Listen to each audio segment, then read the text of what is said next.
everyone. Myself Yashashri Jadhav, Farm to Fork Corporate Consultant Private Limited. आज आपण legal metrology ह्या विषयावर थोडं बोलणार आहोत. लीगल मेट्रोलॉजीचे बरेच प्रकार आहेत. त्यामध्ये आपण डीलर लायसन आणि मॉडेल अप्रूव्हल ह्या दोन गोष्टींवर चर्चा करणार आहोत. लीगल मेट्रोलॉजी म्हणजे काय आणि लीगल मेट्रोलॉजी म्हणजे डीलर लायसन आणि मॉडेल अप्रूव्हल का घेणे गरजेचे आहे यावर थोडी माहिती देऊ इच्छिते. आशा करते की तुम्हाला नक्कीच समजेल.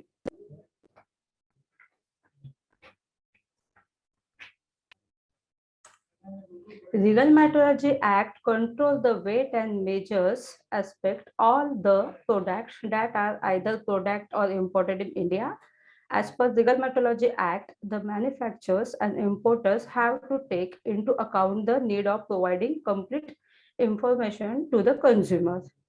They do this obtaining a legal metrology certificate from the Legal Metrology Department. The Department of Legal Metrology bring the overseas of all the major dimensions laws.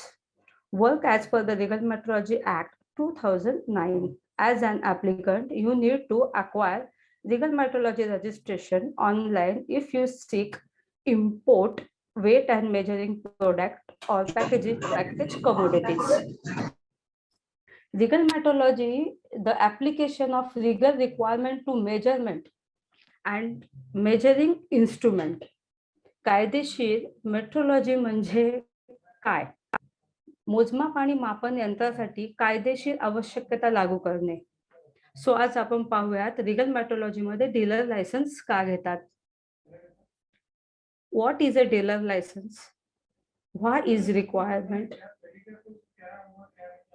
How to get it. ह्या तीन गोष्टी आपण पाहूयात. Dealer license is a requirement is if you deals in weight and measurement. जर तुम्ही manufacture आहात, जर तुम्ही रिपेअर आहात, जर तुम्ही सेलर आहात, ह्या तीन गोष्टी तुम्ही ज्यावेळी करता त्यावेळी तुम्हाला डीलर लायसन्स घेणं जरुरी असते. Section 23 of legal metrology act 2009 प्रमाणे गव्हर्नमेंटने हा रूल का काढला आहे. Government sell every weight and measurement item has to be in accordance with Indian metrology standard. प्रत्येक वेट आणि मेजरमेंट इंस्ट्रुमेंटशी रिलेटेड आपण कोणतीही वस्तू विकतो ती भारतीय लीगल मेट्रोलॉजी ऍक्ट नुसार असली पाहिजे. इंडियन मेट्रोलॉजीच्या लॉ नुसार असली पाहिजे, त्याच्या अकॉर्डिंग असली पाहिजे, तरच तुम्ही त्या इन्स्ट्रुमेंटचा सेल किंवा रिपेअर करू. त्याच्या स्टँडर्ड सिक्युरिटीसाठी गव्हर्नमेंटने डीलर लायसन्सचे लॉजिक ठेवले आहे. आता कळाले लीगल मेट्रोलॉजी मध्ये डीलर लायसन्स का लागते. Only in case weight and measurement instrument. त्याच वेळेस आपल्याला डीलर भेटते. व कसे भेटते ते पाहूयात. ऑनलाईन मैत्रीच्या साईटवर आधी रजिस्ट्रेशन करावे लागते, फॉर्म फिल करावा लागतो, त्यानंतर डॉक्युमेंट्स अपलोड करावे लागते, त्यानंतर फीजचा वगैरे पार्ट येतो. स्टेट वाईज सगळीकडे फीज वेगवेगळी असू शकते. आपल्या महाराष्ट्रामध्ये 2000 पर इयर याची गव्हर्नमेंट फी आहे. एकच वर्षाचे ऍप्लिकेशन ऍक्च्युली आपण अप्लाय करू शकतो. काही स्टेटमध्ये डीलर लायसन ऑनलाईन आहे आणि काही स्टेटमध्ये डीलर लायसन ऑफलाईन सुद्धा आहे. तर थोडं आपण डॉक्युमेंट बद्दल ह्या विषयावर थोडस शॉर्टकट मध्ये डिस्कस करूयात. लीगल मेट्रोलॉजीसाठी डीलर लायसनला requirement document is constitution papers of business, name of the commodities to be covered, company PAN card, GST CAN, GST, professional tax, IT returns, company related all documents. म्हणजे जे काही महत्वाचे document आहे जसं wear house ऍड्रेसेस आहेत, business address आहेत, त्याचे GST आहेत, हे आपल्याला सगळं सबमिट करावं लागतं.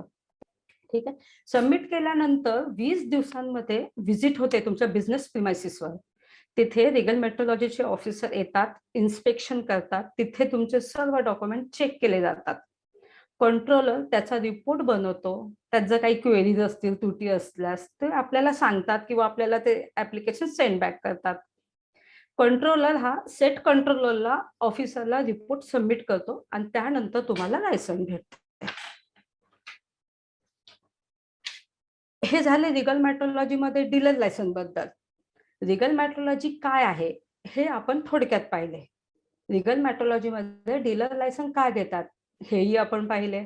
डीलर लायसन कुठल्या साईडवर मिळते, त्याची फीस काय आहे, त्याच्या काय काय डॉक्युमेंट त्याची गरजेचे आहेत, ह्या सगळ्याची आपण थोडक्यात माहिती घेतली. डीलर लायसन मध्ये नेहमी एक डाऊट असतो, म्हणजे एक थोडंसं कन्फ्युजन असतं लोकांमध्ये, म्हणजे जे कोणी मॅन्युफॅक्चर आहात, कोणी सेलर आहात, त्यांना थोडंसं कन्फ्युजन असतं की dealer license repair, seller, manufacture तिघांनाही घ्यावे लागते का? तर डीलर लायसन हे 3 कॅपॅसिटीमध्ये मिळते. जर तुम्ही रिपेअर आहात, जर तुम्ही सेलर आहात किंवा तुम्ही मॅन्युफॅक्चर आहात, तर तुम्हाला डीलर लायसन घेणे आवश्यक आहे. त्याचं एक उदाहरण सांगते मी तुम्हाला, म्हणजे जे लोक सेलर आहात ना त्यांच्यासाठी. ज्या मॅन्युफॅक्चर कडून तुम्ही वेट आणि मेजरमेंटचे आयटम घेता, त्यांच्याकडे जर डीलर लायसन असेल, त्यांनी जर सगळ्या फॉर्मॅलिटी कंप्लीट करून लायसन घेतले आहे, तर तुम्हाला डीलर लायसन घेण्याची अजिबात गरज नाही. For example, pharmacist sell oximeter or thermometer, but he's not necessarily required dealer license to sell it. Understand?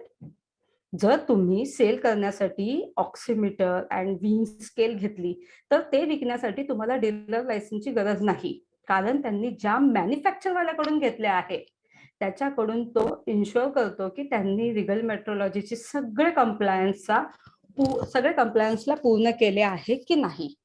त्यांनी मॅन्युफॅक्चर वाल्याकडे डीलर लायसन आहे की नाही, तो फक्त सेल करतो, त्याला डीलर लायसनची गरज नाही. तो जो मॅन्युफॅक्चर असतो त्याला डीलर लायसनची गरज असते. जो मॅन्युफॅक्चर आहे त्यांनी वेट अँड मेजरमेंट आयटम स्वतः बनवले आहेत, त्या आयटमचे त्यांनी मॉडेल अप्रुव्हल घेतले आहे, या केसमध्ये तुम्हाला रिगल मेट्रोलॉजीचे लायसन घेणे गरजेचे आहे. जसं आता रिपेअरवाले आहेत, वेट अँड मेजरमेंट इन्स्ट्रुमेंट जे असतात ते आता खूप वेगवेगळ्या प्रकारामध्ये तुम्हाला बघायला मिळतात. वेट अँड मशीनचे कितीतरी प्रकार आहेत. मॉलमध्ये, ग्रोसरी शॉपमध्ये खूप वेगवेगळ्या प्रकारचे इन्स्ट्रुमेंट बघायला मिळते. मल्टिपल ब्रँडमध्ये आजकाल मार्केटमध्ये अवेलेबल आहेत. जर हे इन्स्ट्रुमेंट रिपेअर करण्याचा जर कोणी बिझनेस करत असेल, तर त्या केसमध्ये त्याला रिगल मेट्रोलॉजीचे रिपेअर लायसन घ्यावे लागते. ही होती डीलर लायसनची थोडक्यात माहिती. डीलर लायसन कोणी घ्यायचे, का घ्यायचे व कसे घ्यायचे, ही माहिती आता आपण पाहिली. आता आपण थोडा मॉडेल अप्रुव्हल कडे बघूयात.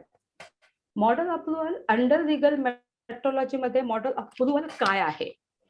Before selling any weight measurement item, model approval is essential, म्हणजे गरजेचे आहे. मॉडेल अप्रुव्हल मध्ये काय होते, रिगल मेट्रोलॉजी स्टँडर्ड अकॉर्डिंग तुम्ही जे काय आयटम विकता किंवा मॅन्युफॅक्चर करता ते ऍक्ट नुसार कंप्लाय करायला पाहिजे.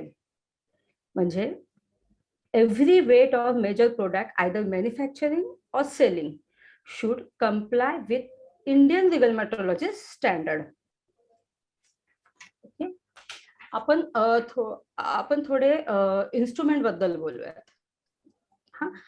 वेट अँड मेजरिंग इन्स्ट्रुमेंट मध्ये तुमचे ऑटोमेटेड इन्स्ट्रुमेंट असू द्या, डिजिटल इन्स्ट्रुमेंट असू द्या, मेकॅनिकल, नॉन मेकॅनिकल, कुठल्याही टाईपचे इन्स्ट्रुमेंट असू द्या. जे नॉन मेकॅनिकल मध्ये येते, जसे मेजरिंग टेप असू शकते, जे प्लॅस्टिकचे पण असतात, स्टीलचे पण असतात.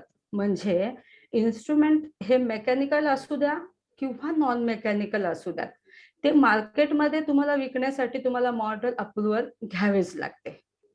आता पाहूयात मॉडेल अप्रुव्हलची प्रोसिजर काय आहे, म्हणजे कसं मिळतं मॉडेल अप्रुव्हल. तर ही गव्हर्नमेंटची एक साईट आहे, lmdoc.government.in. ह्या साईटवरून ऍप्लिकेशन करावे लागते.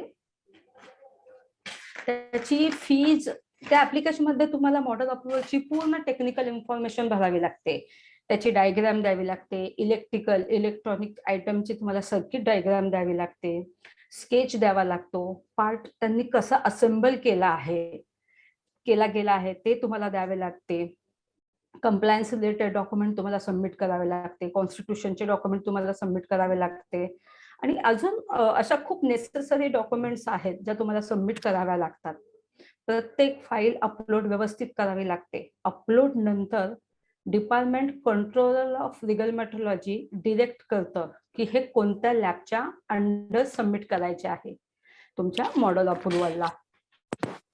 The controller will further direct you submit your application to submit your nearest lab along with prescribed fees. 7 ते 8 चांगल्या लॅब आहेत इंडियामध्ये. तुम्हाला तुमच्या जवळच्या लॅबमध्ये लिगल मेट्रोलॉजी कंट्रोलर ऑफिसर तुम्हाला प्रिस्क्राईब करेल की तुम्हाला फीज आणि मॉडेल अप्रुव्हल तिकडे सबमिट करावे लागते. ह्यामध्ये फीज फॉर मॉडेल अप्रुव्हलला स्मॉल इन्स्ट्रुमेंट असेल तर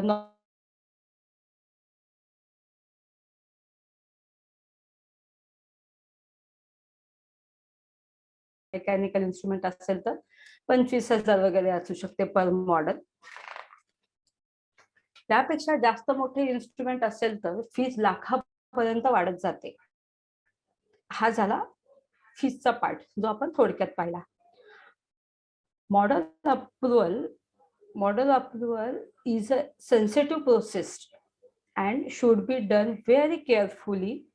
टेक्निकल गोष्टी लक्षात ठेवल्या पाहिजेत. समजा आपले मॉडेल अप्रुव्हल डिक्लाइन झाले तर आपल्याला आतापर्यंतचे गुड्स जे आपण मॅन्युफॅक्चर केले ते आपण सेल करू शकत नाही.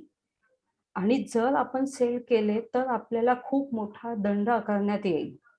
म्हणजे in case application of model approval is rejected, then the manufacturers good are not allowed to sell it in the market. तुम्ही त्याला सेल करू शकत नाही. मॉडेल अप्रुव्हल ज्यावेळेस तुम्ही घेता तेव्हा सेंट्रल गव्हर्नमेंटनी जी ऑथराइज ग्रँट जी दिलेली मॉडेल अप्रुव्हलची ती म्हणजे आपले मॉडेल अप्रुव्हल आधी लॅबमध्ये जाते. लॅबमध्ये ते प्रूफ होऊन सेंट्रल गव्हर्नमेंटच्या ऑफिसला इन्फॉर्म करतात. त्यानंतर तुम्हाला मॉडेल अप्रुव्हलची लेटर भेटते. मॉडेल अप्रुव्हल सर्टिफिकेट हे गॅजेट ऑफ इंडियाच्या अंडर पब्लिश होते आणि डिपार्टमेंट ऑफ कन्झ्युमर अफेअर्स जी मिनिस्ट्री आहे त्याच्याही साईडला हे पब्लिश होते. सो लिगल मेट्रोलॉजीमध्ये आपण आज मॉडेल अप्रुव्हल आणि डीलर लायसन्स ह्याबद्दल थोडीशी माहिती जाणून घेतली. आशा करते की तुम्हाला समजली असावी की लिगल मेट्रोलॉजी म्हणजे काय आहे, त्याच्यामध्ये आपण डीलर लायसन्स का घेतो, मॉडेल अप्रुव्हल का घेतो. म्हणजे थोडक्यात सांगायचं म्हटलं की जो कोणी मॉडेल अप्रुव्हल करतो त्याला डीलर लायसन्स घेणं गरजेचं आहे. आपण लिगल मेट्रोलॉजीच्या अशाच काही विषयांवरती पुढच्या व्हिडिओमध्ये नक्कीच भेटूयात वेगळ्या विषयावरती. आता जे काही तुम्ही ऐकलं असेल होप सो तुम्हाला सगळं कळालं असेल. Thank you. Thank you, ma'am. So the floor is open for Q&A. कोणाला questions असतील तर you can unmute. हे व्हिडिओ ओपन नाही होते इकडचं दिशा. कोणता मॅम? माझाच ओपन नाही होते. शेअरिंग स्टॉप करू शकतो. स्टॉप शेअर करू का? हो.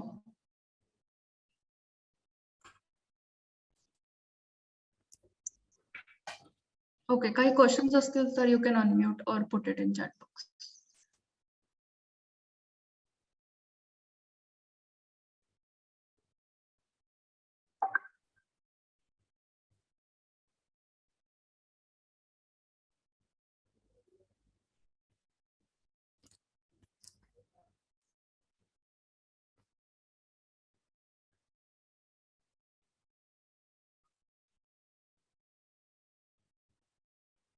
ओके मॅम, नेक्स्ट सेशन मध्ये काय कव्हर करणार आहे ते पण थोडं डिटेल्स. नेक्स्ट सेक्शन मध्ये आपण इम्पोर्ट मध्ये आणि रिपॅकिंग मध्ये बोलणार आहोत आणि स्टॅम्पिंग ह्या 3 गोष्टीवर आपण नेक्स्ट व्हिडिओ मध्ये बोलूयात नेक्स्ट वीक मध्ये.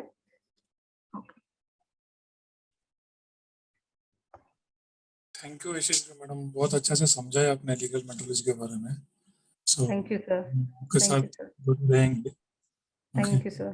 कुछ इम्प्लीमेंटेशन है तो आप अपडेट में रहिए. Yes sir. Yes sir. Thank you. Yes sir. Thank you sir. Very nice information, Yashasri. Very nice information. Thank you, sir. Thank you so much, sir. Please join again, sir. Okay. Thank you. So I would like to thank Yashasri ma'am. Thank you for a great session, and thank you participants for attending this session. We'll meet in the next session to continue this. Thank you, ma'am. Thank you, everyone. Thank you. Bye.